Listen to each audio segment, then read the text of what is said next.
मध्य प्रदेश के अतिथि शिक्षकों की दुनिया कागजों पर कुछ और ही दिखती है और जमीनी हकीकत खैर वो बिल्कुल अलग है।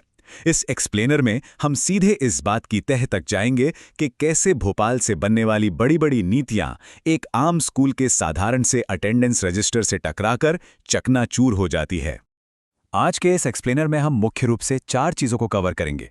2026 का सेवा विस्तार आदेश, अनुभव को लेकर हाई कोर्ट का अहम फैसला, रोजमर्रा के प्रशासन और वेतन की चुनौतियां, और सबसे आखिर में अप्रैल महीने के एक असली उपस्थिति रजिस्टर का बहुत ही बारीकी से किया गया विश्लेषण। तो चलिए सबसे पहले बात करते हैं 2026 के सेवा विस्तार आदेश की। घटनाओं के इस क्रम को समझना बहुत जरूरी है। देखिए, नया शैक्षणिक सत्र 1 अप्रैल से शुरू होता है, राइट? लेकिन ठीक एक दिन पहले 31 मार्च को एक बेहद महत्वपूर्ण आदेश आता है। डीपीआई आदेश क्रमांक 6542 पर डिजिटल रूप से हस्ताक्षर किए जाते हैं।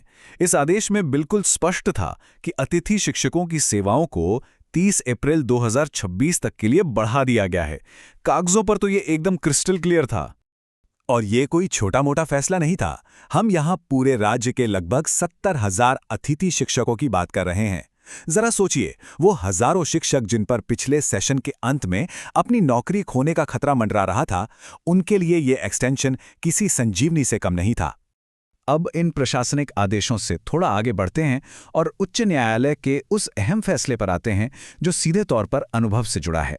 मध्य प्रदेश हाईकोर्ट ने हाल ही में एक बहुत बड़ी राहत दी है। न्यायालय ने मध्य प्रदेश कर्मचारी चयन मंडल के उस सख्त नियम को पूरी तरह से हटा दिया जिसमें शिक्षक भर्ती परीक्षा में बैठने के लिए 200 दिनों के अनुभव की मांग की गई थी। इस एक फैसले ने सभी अतिथि शिक्षकों के लिए परीक्षा के दरवाजे खोल दिए। लेकिन जमीनी हकीकत अक्सर इन बड़े फैसलों से काफी अलग होती है। जबलपुर इंजीनियरिंग कॉलेज के एक मामले को ही ले लीजिए, जहां छात्रों की शिकायतों के बाद एक अतिथि संकाय सदस्य को पद से हटा दिया गया। मतलब ऊपर से चाहे कितनी भी कानूनी राहत मिल जाए, लेकिन किसी भी शिक्षक का अनुबंध समाप्त करने की प्रिंसिपल की जो पावर है, वो अभी भी बिल्कुल पूर्ण और निरंकुश है। आइए अब प्रशासन, वेतन और नौकरी की सुरक्षा से जुड़ी उन रोजमर्रा की चुनौतियों को देखते हैं जिनसे इन शिक्षकों को रोज गुजरना पड़ता है। प्रशासनिक स्तर पर देखें तो अतिथि शिक्षक पूरी तरह से जीएफएमएस पोर्टल पर निर्भर हैं। उन्हें फिर से ज्वाइन करने के लिए इसी पोर्टल पर रिक्वेस्ट डालनी होती है।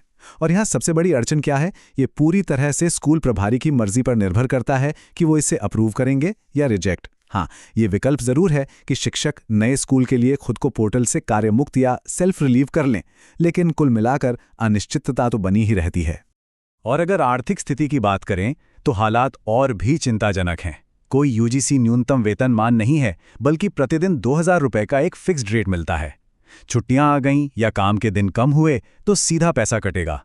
और वो बहुप्रतीक्षित हरियाणा नीति, उसे लागू होने में भी 100 दिनों से ज्यादा की देरी हो चुकी है। ऐसे माहौल में यूनियन लीडर्स लगातार शिक्षकों से अफवाहों से बचने और एकजुट रहने की अपील कर रहे हैं। और अब इस एक्सप्लेनर के सबसे दिलचस्प हिस्से पर आते हैं, अप्रैल महीने के उपस्थिति रजिस्टर का सीधा विश्लेषण। यहीं पर बड़ी नीतियां और जमीनी हकीकत आपस में टकराती हैं। चलिए सीधे प्राथमिक स्रोत पर चलते हैं। चैनल ऑनलाइन शिक्षा, जिनका हैंडल @AdityJBT और संपर्क नंबर 9893468201 है, उनके माध्यम से सामने आए एक स्कूल के हस्तलिखित रजिस्टर को देखते हैं। इसमें 10 नाम दर्ज हैं: भूपेंद्र झा, अंजना चतुर्वेदी, अंजू वर्मा, आदित्य चौहान, वर्षा जादौन, राजेश्वरी ठाकुर, राजू डुडवे, चिमन सिंह मंडलोई, रेखा राठौर और छाया राठौर। ये 10 नाम सिर्फ नाम नहीं हैं, ये उस सिस्टम में फंसे शिक्षकों की असली तस्वीर हैं। अगर हम इस रजिस्टर में थोड़ा जूम इन करें, खासकर आदित्य सिंह चौहान के रिकॉर्ड पर, तो चीज़ें एकदम साफ हो जाती हैं। यहाँ आप पूरे महीने के भौतिक हस्ताक्षर और मार्क की गई छुट्टियों को बिल्कुल स्पष्ट रूप से ट्रैक कर सकते हैं। अगर हम इस रजिस्टर से सीधे गणना करें तो 29 अप्रैल 2026 की स्थिति में आदित्य चौहान के रिकॉर्ड में 24 दिन हस्ताक्षर किए गए हैं और 5 दिन छुट्टियां मार्क की गई हैं। यानी इस अवधि के लिए उनके कुल 29 मान्यता प्राप्त सेवा दिवस बनते हैं। गणित बिल्कुल सीधा है। लेकिन रुकिए, कहानी में जो सबसे बड़ा ट्विस्ट है वो 1 से 4 अप्रैल के हस्ताक्षरों की विसंगति में छिपा है। जब हम इस रजिस्टर की शुरुआत देखते हैं तो एक बहुत ही चौंकाने वाली चीज सामने आती है। 31 मार्च के एक्सटेंशन ऑर्डर के बावजूद 1 अप्रैल से 4 अप्रैल तक के जो भौतिक हस्ताक्षर हैं, उन्हें मनमाने ढंग से पेन चलाकर काट दिया गया है। आप साफ देख सकते हैं कि बाद की तारीखों में हस्ताक्षर मौजूद हैं, लेकिन शुरुआत के 4 दिन बस लकीर खींचकर काट दिए गए। और यही इस पूरे एक्सप्लेनर का सबसे अहम बिंदु है।